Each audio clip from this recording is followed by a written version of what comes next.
Hai guys, saya Nando, absen 7. Pada kesempatan kali ini saya akan menjelaskan tentang pengertian maritim dan budaya maritim.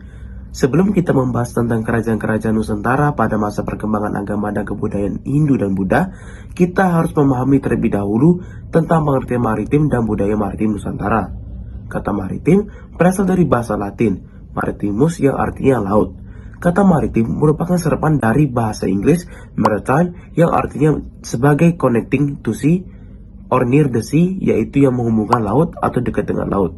Sejarah telah mencatat bahwa sejak masa praksara, masyarakat Nusantara telah memiliki kemampuan berlayar dengan menggunakan perahu bercadik.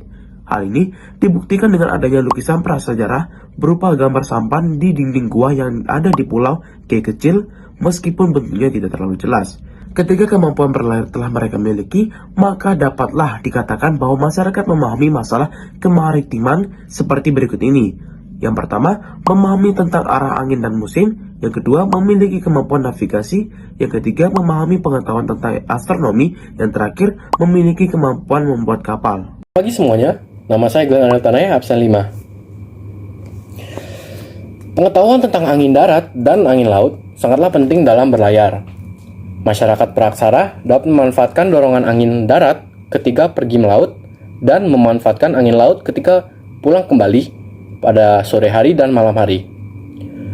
Adapun pengetahuan tentang musim yang berkaitan dengan cuaca, bahwa di hari-hari tertentu mereka terpaksa tidak dapat melaut karena adanya angin kencang dan gelombang yang tinggi.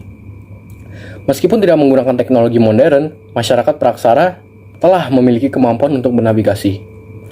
Nah, mungkin kalian bertanya nih, bagaimana masyarakat praksara bisa bernavigasi padahal belum ada teknologi yang modern? Jawabannya adalah dengan pengetahuan astronomi, yaitu rasi bintang.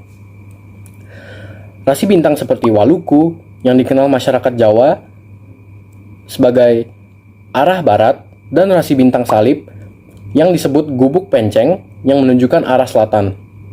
Sangat disayangkan bahwa sumber sejarah tentang teknik perkapalan masyarakat Nusantara tidak pernah ada. Akibatnya, sangat sulit digambarkan atau direkonstruksi tentang sejarah perkapalan. Namun, lukisan di Pulau K dan juga relief di Candi Borobudur yang menggambarkan bentuk kapal yang berbeda, yaitu relief perahu lesung, kapal besar bercadik, dan juga kapal besar tanpa cadik. Hal ini membuktikan bahwa masyarakat kuno memang telah memiliki kemampuan untuk membuat kapal. Kronik dari Makassar dan Bugis sedikit memberi informasi tentang menyebarkan nama sebuah tempat yang menghasilkan kayu sebagai bahan dasar pembuatan kapal. Namanya adalah Pegu. Terletak di Myanmar Selatan. Pegu juga mengirimkan kapal-kapal ke Tuban dan Sumatera. Selain Pegu, galangan tempat yang terdapat di Tuban dan Jepara. Persentuhan budaya dengan berbagai kebudayaan yang datang dari berbagai penjuru dunia melalui kegiatan perdagangan ini turut memberikan variasi terhadap bentuk kapal dan perahu yang ada di Nusantara. Meskipun belum teridentifikasi secara lengkap tentang jenis-jenis kapal dan perahu di Nusantara, tetapi hasil budaya masyarakat setempat telah memperkaya budaya bahari di perairan ini. Berdasarkan hasil identifikasi, dapat diketahui bahwa perahu atau kapal ketika itu mempunyai fungsi sebagai berikut. Yang pertama, ada sebagai alat penghubung antar pulau. Yang kedua, alat pengangkut barang.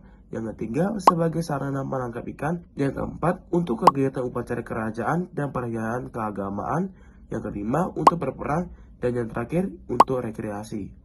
Hai semuanya, perkenalkan nama saya Kanka, absen 21. Hari ini saya akan menjelaskan mengenai peran Selat Malaka dalam jaringan perdagangan kerajaan Hindu-Buddha Nusantara. Jadi, Selat Malaka merupakan jalur laut yang menghubungkan Arab dan juga India di sebelah barat Laut Nusantara dengan Tiongkok di sebelah timur Laut Nusantara. Pusat-pusat integrasi Nusantara kemudian berlangsung melalui penguasaan laut, yang setidaknya didukung oleh dua hal, yaitu pertumbuhan jalur perdagangan yang melewati lokasi-lokasi strategis di sepanjang pantai, dan juga kemampuan mengendalikan atau memiliki kontrol yang baik secara politik maupun militer dari para penguasa tradisional atau raja.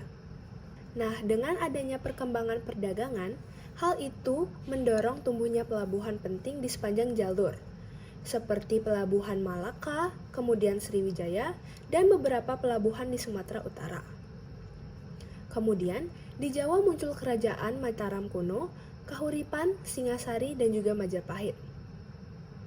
Kehidupan penduduk di sepanjang Selat Malaka menjadi lebih sejahtera oleh karena integrasi perdagangan internasional yang menjadi jalur tersebut.